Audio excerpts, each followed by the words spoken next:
I'm Ed Musio, CEO of Group Harmonics, and I'm going to tell you how to fight boredom and anxiety at work. Do you ever feel bored at work, like the day just drags on and on? Or maybe you feel anxious at work, like you're never going to get all your work done no matter what. Well, neither of those experiences is much fun. But the good news is, both boredom and anxiety can be used as guideposts to help you get back to a more enjoyable work experience. Psychologist Mihai Csikszentmihalyi studied optimum human experience and fun, and he studied in particular a condition of maximum engagement and maximum enjoyment. In other words, you're as engaged as possible in what you're doing, and you're enjoying yourself so much you lose track of time. He called that state flow. And what Csikszentmihalyi says was that flow happens when two things come into balance. The first is skill, or how good you are at what you're doing. And the second is challenge, or how difficult what you're doing is. So if I draw a scale here from low to high for skill, and I draw a scale for low to high from challenge, what Csikszentmihalyi basically said is when skill and challenge are held more or less in balance, when you're in this zone here, you're most likely to achieve something like flow. So what does that have to do with boredom and anxiety? Well, let's start with boredom. Boredom means the skill you have is high, but the challenge of what you're doing is low. In other words, you're overqualified for your work. What can you do about that? Well, in theory, there should be two ways back to the line. You should be able to go back this way or go back that way. But the problem is, of course, you can't really do this. You can't reduce your skill. You can't forget what you know. So you only have one choice. If you're bored, you have to increase the challenge of your work. How do you do that? Well, you could add a project to what you're doing. You could increase the scope of what you're doing.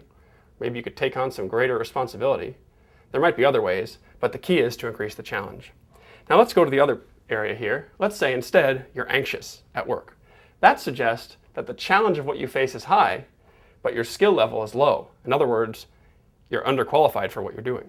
How do we solve that? Well, in this case, there actually are two choices. We could go this way, reduce the challenge.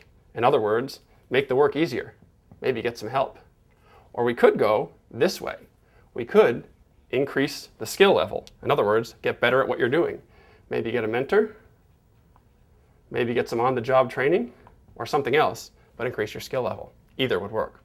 Now, what I like about this model is it not only tells us what you should do, it tells us what you shouldn't do. Let's change the story a little bit, and let's start over here again at bored. Let's say in this case you're a manager, and someone who's working for you comes to you and says, "Boss, I'm bored with my job." You might be inclined to say something like, "Look, you've been a good employee. I have a few extra dollars in the budget this year.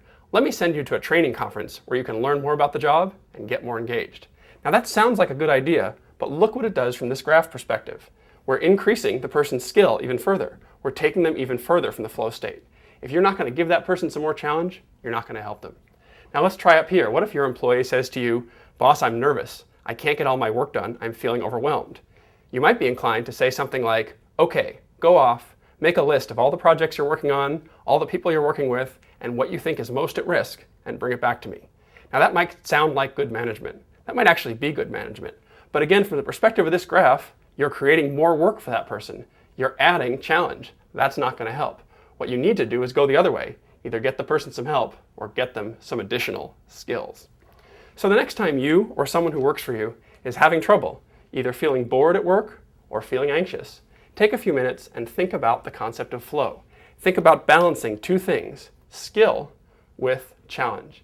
If you can bring those two better into balance, you're more likely to fight boredom and anxiety and restore maximum engagement and maximum enjoyment at work.